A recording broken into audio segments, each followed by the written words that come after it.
بات ہم کر رہے ہیں طہارت کے تعلق سے. آپ ہمیں کالز کے ذریعے اپنے سوالات بتا سکتے ہیں. اور ہم نے گزشتہ پروگرام میں وضو کے تعلق سے اور طہارتی کے تعلق سے بات کی. ہم چاہتے ہیں کہ مسح کے تعلق سے بھی کلام کیا جائے. سمجھا دیجئے مسح کسے کہتے ہیں اور موضوع پہ مسح کرنے کا کیا حکم شرعی ہے؟ اعوذ باللہ من الشیطان الرجیم. بسم اللہ الرحمن الرحیم.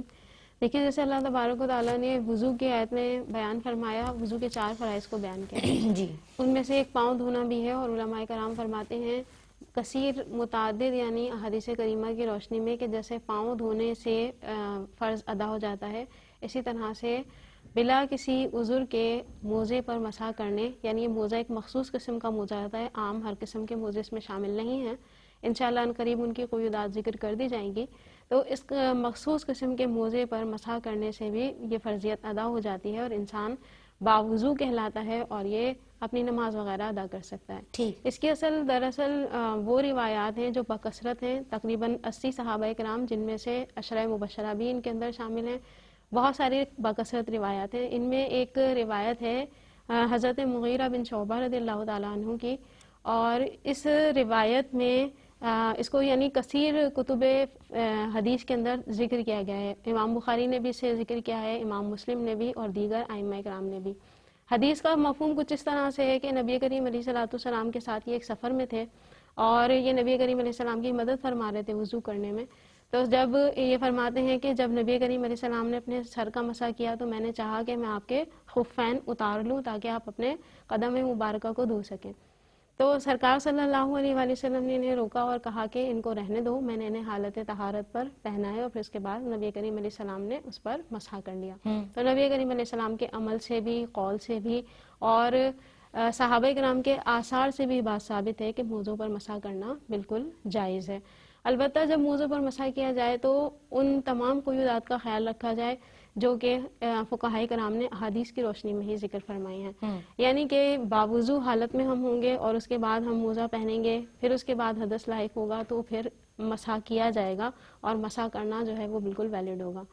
اسی طریقے سے خاص قسم کے موزے ہیں، یہ ہر عام قسم کے موزے نہیں ہیں، ان کی کیا شرائط ہیں وہ میں نے جیسے پہلے عرض کیا ان قریب ذکر کر دی جائیں گی. اور اس کے ساتھ ساتھ غسل جنابت جب کر رہے ہوں گے تو اس وقت موزوں کا مسح کفایت نہیں کرے گا، بلکہ اس وقت جو ہے وہ موزہ اتار کر اور پھر پاؤں کو دھونا ہی فرض ہوگا. تو یہ چند چیزیں ہیں جس کے حوالے سے ذکر کی گئی ہیں، تو انشاءاللہ عز و جل یاد رکھیں تو نافع ہوں گے. ماشاءاللہ. اور کسے نہیں نافع ہوگا آپ کا ماشاءاللہ اتنی تفصیل کے ساتھ کلام فرمانا. اللہ سلامت رکھے.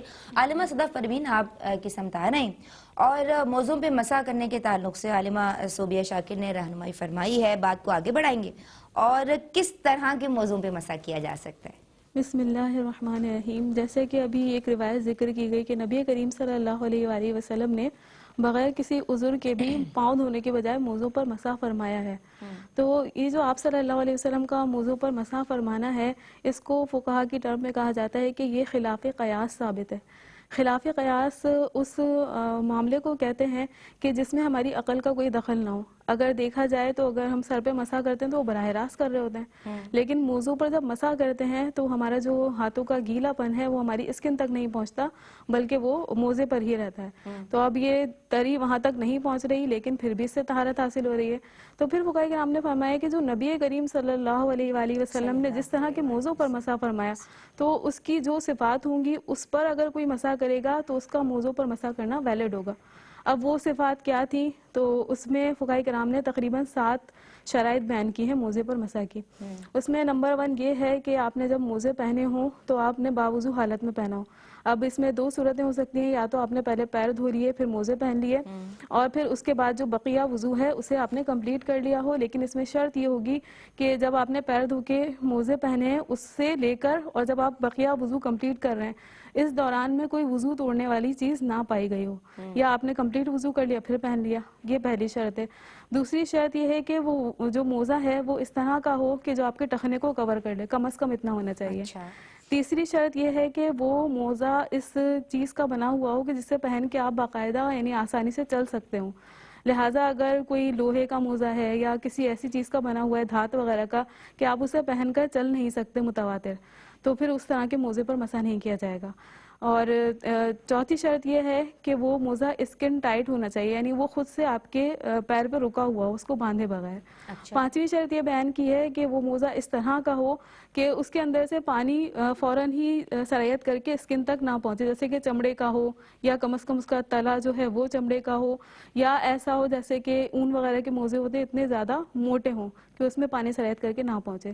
اور چھٹی شرط یہ ہے کہ موزہ پھٹن سے پاک ہو، یعنی کہ وہ پھٹا ہوا نہ ہو۔ اس کی مقدار یہ بیان کی کہ پیر کی جو چھوٹی انگلیاں ہیں، 3 چھوٹی انگلیاں، ان کی مقدار وہ پھٹا ہوا نہ ہو۔ اور ساتویں شرط یہ بیان کی گئی کہ جس موزہ جس پیر پر پہنا ہوا ہے وہ پیر کم از کم اتنا سلامت ہو کہ اس کا پنجہ ہاتھوں کی جو چھوٹی 3 انگلیاں ہیں نا، اس کے برابر اگلا قدم موجود ہو، لہٰذا اگر کسی کی صرف ایڑی موجود ہے تو اس موزے پر مسح نہیں کیا جائے گا۔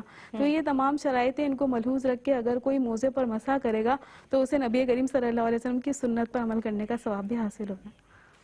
جناب کون سے موضوع پہ مسح کیا جا سکتا ہے، تفصیل بیان کی گئی ہے عالمہ صدف پروین کی جانب سے۔